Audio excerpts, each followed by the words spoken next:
Hi guys, welcome back to the Acoustic Shop channel where we talk about all things acoustic. It is your source for everything acoustic. Everything. You name it, and this is the place for it. Today we're going to talk about what we consider our top 10 boutique mandolin builders in the U.S. It's quite a list. You wait till we get to number 1. Dun, dun, dun.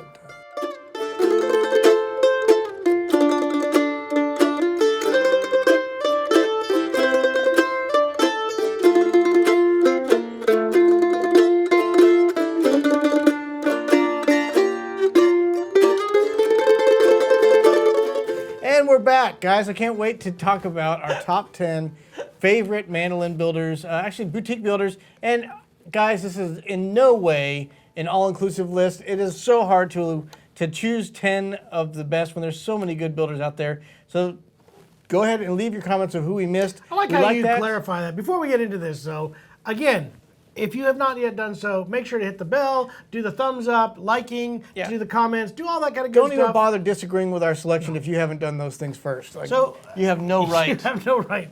So we did this a little while back. We talked about my favorite guitar builders. I got a lot of flack at it. And then what do? You get a little clarification ahead of time that says, hey, by the way, there are other ones from your mistakes. that are on this list. That's an obvious thing you shouldn't have to reiterate, but we're going to do that anyway. I know that there are more people, and I went through and said, so it's such a coin toss. So many good builders. If they didn't make the list, they would be on my next list. If you asked me tomorrow, it would be a different list. Yeah. So these are great builders. I just want to make sure. I'm looking at your list right now, and I can already see people it, yeah. where they built stuff, and I didn't like any of them. So well, that's why we didn't ask you. Anyway, guys, there's so many really good options out there. These are just some of the ones I think you should keep an eye out on. And we're going to start at number 10. This is one that we played, I think I played my first one of these about 20 years ago. And was really blown away with it. It is the Shoppe mandolin, and these are built over in Slovakia. I think they're actually in Czech Republic. Czech Republic. By Edward Christofek. And he's back to building again. Did you know that? He is. Yes, and that's very exciting news. Yeah, it is. One of my mandolin students ended up finding one of these, and we played it, and I just was like, whoa, that's a killer mandolin. And they sound great, they play great, and they're built beautifully. Like they're very pristine instruments. I think what was cool about these was also extreme value for the money. They were very, very affordable. You got a lot of mandolin for not a crazy amount of buck. Yeah, and the funny thing is, on this list of ones I said, they didn't all make it. There was 3 or 4 mandolin builders from Slovakia and the Czech Republic that should be on this list. But we went ahead and do this one, number 10. If you guys haven't got a chance to check out Shoppe mandolins, make sure you do that. If you get a chance to play one, I think you'll be blown away. Mm-hmm.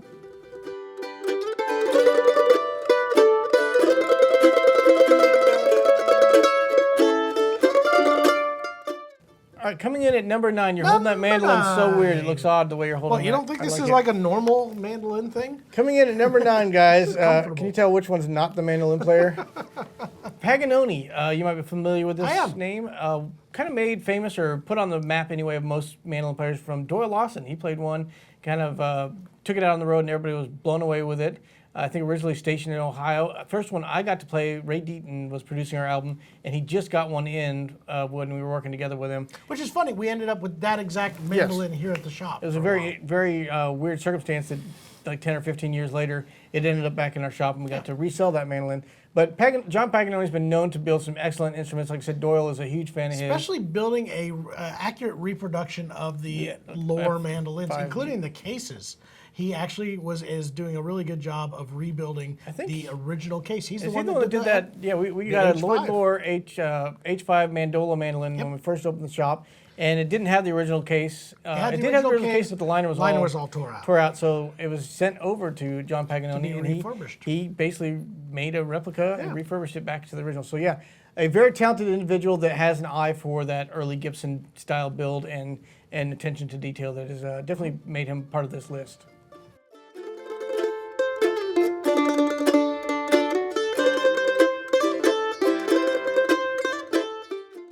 Ready. At number 8, Jimmy, I like that. Please what do you have for us? Please do that every time. At number 8, Lynn Dudenbostel, the Dudenbostel mandolin. Again, kind of made famous by one particular musician that first discovered him, or first really, I'm sure there's people that played it before that, but Chris Thiele played a Lynn Dudenbostel mandolin Mm-hmm. I think right after their second Nickel Creek album is when he did that. It might be on that album. This is an interesting story. He was playing a mandolin that didn't actually belong to him. So, yeah, I was fortunate to be at a Nickel Creek concert, and we've known Chris forever and all those guys.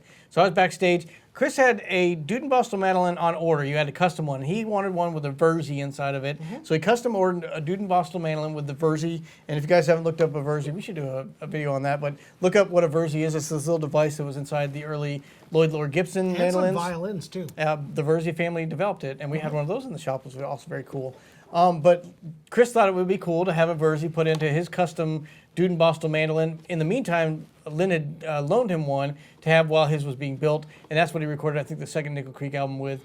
And it was a killer sounding mandolin. And then Chris finally got the one he ordered and sold Lynn sold the one that Chris had used, and Chris didn't like the tone of as much of the Verzi mandolin as he did that original one. So I was actually backstage, I think in St. Louis, when the lawyer that bought that Dudenbostel mandolin that was on loan, Chris had to buy it back for about 10 times what it originally went for. Really interesting because story it was then the famous it was famous mandolin. Because Chris made it famous and everybody knew that sound. And he paid the bill for it. And then he had to pay for it again when it came up for sale. So anyway. But Lynn also, he does a lot of jazz guitar and archtop guitar stuff, but also building some excellent mandolins, and obviously a good selection for this list. Mm-hmm.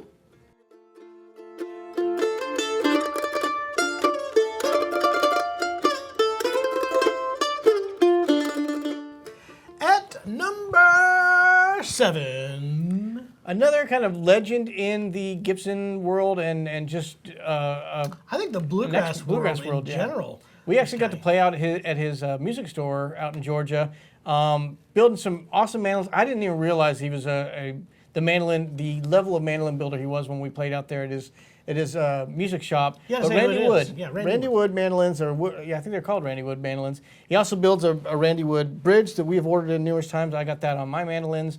Just a expert luthier and really devoted to getting the most tone out of instruments, but again, has a lot of that early Gibson. He's also been a repairman for most of a lot of the famous instruments, including Haas.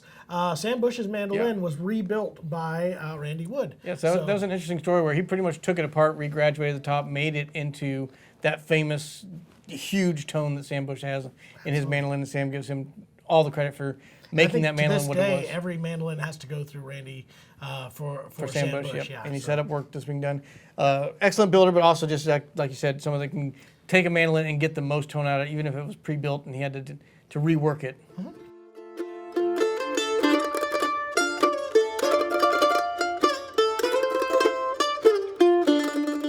All right, John, coming in at number 6.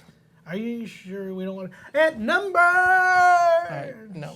We'll take turns. You do one your way, and I'll do one my way. Number 6 is the Ellis mandolins, and these are excellent. We got to sit down with this individual who we will name in a moment at Spigma, and the reason we like this guy so much is because his last name is Chapman. Yeah. Lee Chapman. Obviously, it's got to be a better mandolin. He's actually our brother. We don't acknowledge him. That's not true. Brother from another mother. There you go. I just coined that phrase. Did you really? Trademark. That's awesome. But yeah, Ellis mandolins built some excellent instruments. We got to sit down with him a little bit at Spigma. I played on 2 or 3 of his mandolins, every one of them A-style, F-style. This is going to be one of the big up-and-coming mandolin brands that you will see. An interesting thing that happens with a lot of these builders is they just get... Their intent is not to be a kind of assembly line or someone that's building a lot of instruments. They just do it because they're passionate about it. But then once word gets out, they get this order list that's 5 years long, and so they're trying to get out as many of these as they can. But they're very hard to come by. And I think the Ellis mandolins are going to be in that list where it's going to be difficult to get them because of the demand. I think it's just going to blossom very quickly on those. Very great instrument. If you get a chance to try one of those out, Ellis mandolins.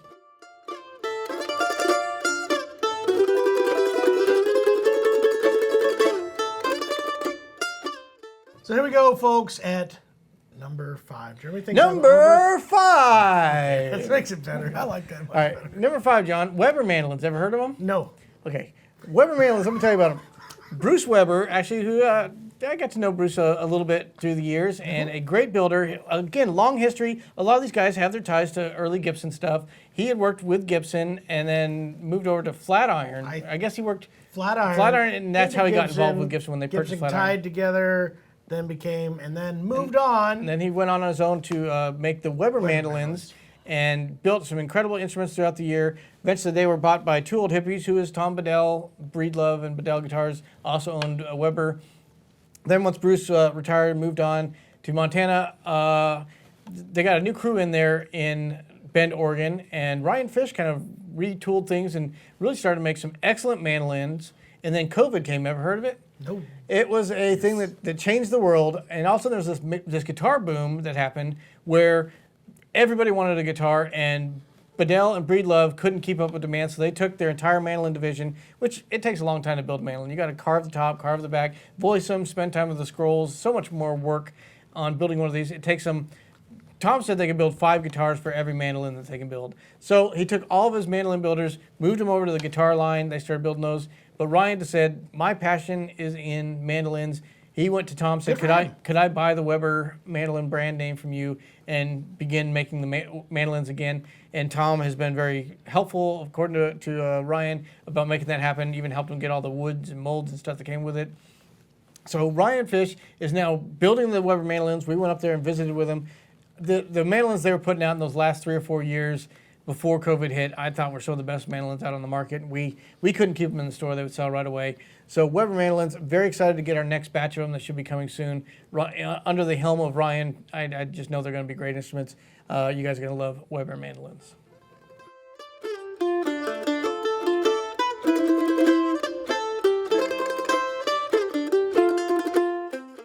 All right, John, coming in at number 4, Ellis mandolins, who I came across these at a NAMM show one year. They had the Ellis/Pava booth set up there, and I had heard about them but never really played one. And then the first one I played, it's like, wow, this is a really good mandolin. And the finish, the like inlay pattern, the work on them, the fit and finish of the instruments are just pristine. Beautiful work. Josh Luttrell, who we've done some work with him in the past, he actually lives here in Missouri, does all their finish work for them, which is just exquisite. So beautiful instruments inside and out. The appearance of them will strike you as just, you can tell this is a very high quality boutique instrument. And then when you play one, they just sound huge, and a very great instrument that I think you guys, if you get a chance to try one out, you're gonna love Ellis mandolins.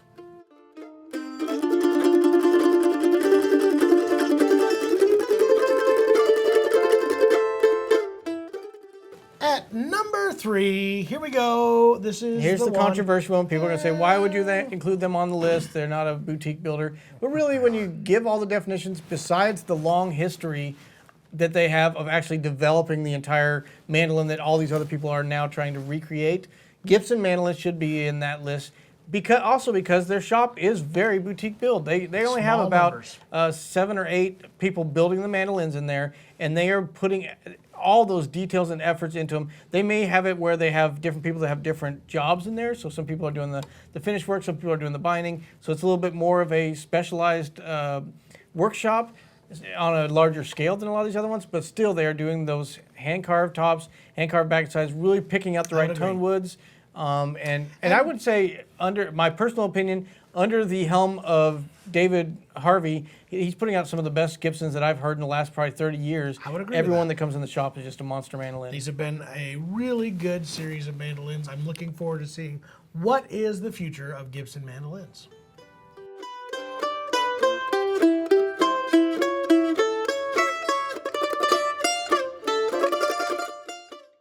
At number 2, John, we're getting to the very end of the list here, Red Diamond mandolins. They are, if you want to talk boutique, these are boutiques boutique. Yeah. These are a very specialized mandolin. I think it's Don McCrosty. If I'm saying that incorrectly, please forgive me. Probably. But that's why he went with Red Diamond, something everybody could pronounce it the right way.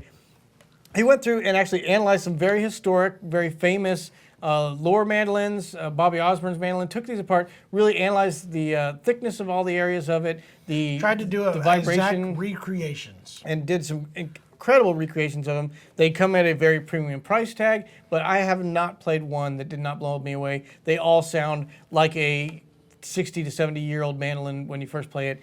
We've had a few of our customers come in and play that come to our jams regularly that have those, and they are excellent mandolin. And because of the level of detail that he's putting into these recreations, I think these earned one of the top slots in the top 10 list.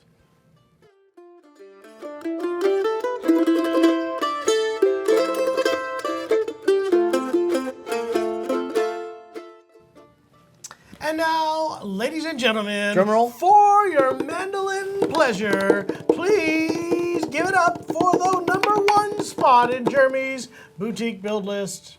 Did I build it up good enough? Good day, mate. Oh, really? Throw some shrimps on the Barbie, eh? That's the worst. I know. The worst Australian. It should be better because I watch heard. Bluey all the time in my household. I should be a little bit better at Ladies that. and gentlemen, the Bluey mandolin. Steve, you got to work on it. Gilchrist mandolins, I think we would get very little argument that this is one of the finest mandolins built. He has a reputation around the world as building one of the best mandolins out there. And he really was one of those guys that kind of, it's almost like the Sam Adams of the microbrew thing, where he came on the scene building these mandolins, and all of a sudden the demand for a small independent builder just out of nowhere came. I guess that, Nugget and some of those others that didn't make this list that obviously should be on the list. We just need a bigger list. They had that same kind of following, but all of a sudden Steve got this demand. And I remember talking to Steve about why his prices went up so quickly. Because his waiting list got so long, he would have people put it on an order for a $3,000 Gilchrist mandolin. They'd have to wait 4 years to get it. And because people didn't want to wait 4 years, they'd say, I'll give you $10,000 for that. And all of a sudden people were selling the mandolins that he just built for more than he made on them. And he had to kind of finish out his waiting list, raise his prices to the market level that they had gotten to. That's that supply and demand thing they talk about all the time. Oh, is that what that is? The demand got higher than the supply, and prices went up. But Steve, I think as the years go by, even as good of mandolins as he was building before, I've played some in the last few years that are just phenomenal. They keep getting better and better. So he hasn't lost that passion for it, and he's still improving on his craft. Probably my favorite modern builder out there right now, Gilchrist mandolins. Well, guys, there you have it. There is my non-official, meaningless, none of this matters list of top 10. It is arbitrary. I like how you have officially tried to shield yourself from all the grief I got in the video where I put out a list of the top. Well, you just went up there and said, guys, every other brand sucks. These are the only brands to pay attention. No, guys, you got to know that these are lists that we definitely. I think everyone on this list deserves to be on it. Are there other people that also deserve to be on it? Absolutely. If you guys would like to see who John singled out as his top 10 favorites, definitely check out this video right here. It's John's top 10 favorite guitar builder, boutique builders out there. It'll probably change next year. I mean, here's the deal with this. These are our opinions. These are what we like out of you know what opinions are like? What are they like, Jer? I don't know. I forget how that goes, but everybody's got one. That's all I know. And there's always going to be new builders out there that are stepping up. So I'm looking forward to seeing what will continue to be on these lists. And I actually enjoyed with your video seeing some of the people said, oh, why didn't this one make it? Or why didn't this one make it? So guys, do the same here. Leave a comment below who you thought shouldn't be on this list, who you think we missed on it. We love to see how many great builders there are on there. There is room for so many of them. We can't fit them all into a top 10 list, but we tried anyway. You're welcome.